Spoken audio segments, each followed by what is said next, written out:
Imaginez un peu, un pays qui naît d'un rêve immense, un rêve d'unité, mais qui ne va exister que 2 mois.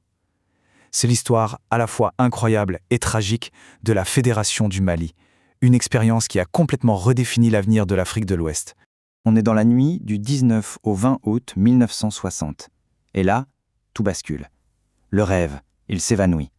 L'espoir de voir naître cette grande puissance ouest-africaine qui devait être un modèle pour tout le continent, eh bien, il s'effondre, dans le silence et la confusion.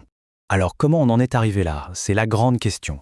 Comment une union qui a été forgée par des décennies d'idéalisme a pu exploser en vol de manière aussi spectaculaire et surtout aussi rapide?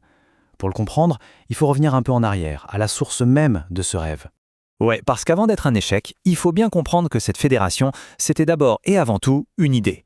Une idée incroyablement puissante, le panafricanisme.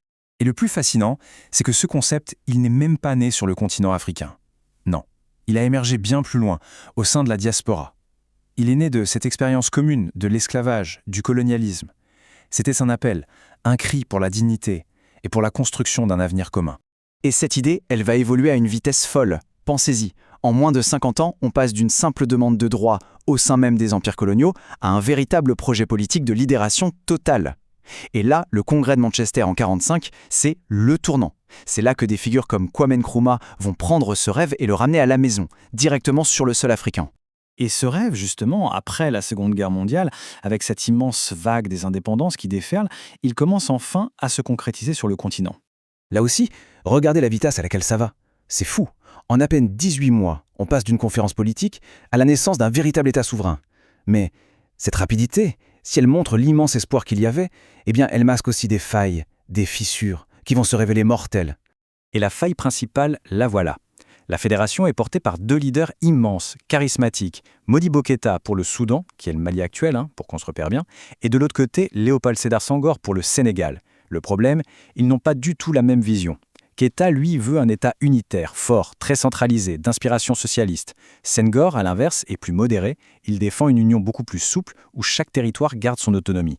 La question, c'est est-ce que ces 2 visions pouvaient vraiment cohabiter?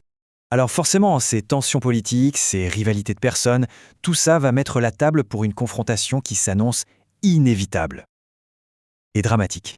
Et l'étincelle qui va mettre le feu aux poudres, ça va être une question de pouvoir brut. Qui va contrôler l'armée de la Fédération? Le choix du chef d'état-major, ça devient beaucoup plus qu'une simple nomination. C'est le symbole même de cette lutte pour savoir qui a vraiment le dernier mot. Et là, en moins de 48 heures, le désaccord politique va virer à la crise totale. C'est une espèce de course contre la montre qui s'engage.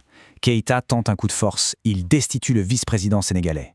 La réponse ne se fait pas attendre. Les leaders sénégalais mobilisent leurs propres forces. Très vite, les bâtiments officiels sont occupés, les 2 armées se font face. Le rêve d'unité vient de se transformer en une impasse militaire hyper dangereuse. Le rêve s'est donc brisé aussi vite qu'il était né. Et il laisse derrière lui un héritage vraiment puissant et une leçon assez amère pour tout le continent. Et la rupture, elle se fait aussi avec les mots. C'est très violent. À la radio, on entend Mamadou Diaya accuser Modibo Keïta de vouloir coloniser le Sénégal. Voilà. Celui qui était, la veille encore, un partenaire dans ce grand rêve panafricain est maintenant dépeint comme un colonisateur en puissance.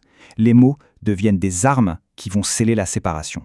La fin de la Fédération du Mali, elle n'est pas actée par un grand traité, avec des signatures en bas d'un parchemin. Non, elle se termine avec cette image, à la fois silencieuse et terrible. Les dirigeants soudanais, y compris le président Keïta, sont mis dans un train spécial, qu'on a surnommé le train de l'éclatement, et sont tout simplement renvoyés chez eux, à Bamako. Le divorce est là, consommé, sans la moindre cérémonie. Et au fond, cette histoire, aussi courte soit-elle, elle pose une question fondamentale qui est toujours d'actualité aujourd'hui, en Afrique comme ailleurs. Pour l'unité, jusqu'où faut-il aller ? Faut-il choisir la fédération, quitte à perdre une partie de sa souveraineté, ou au contraire, préserver sa souveraineté à tout prix, au risque de rester seul ? Plus de 60 ans plus tard, eh bien la question reste entière.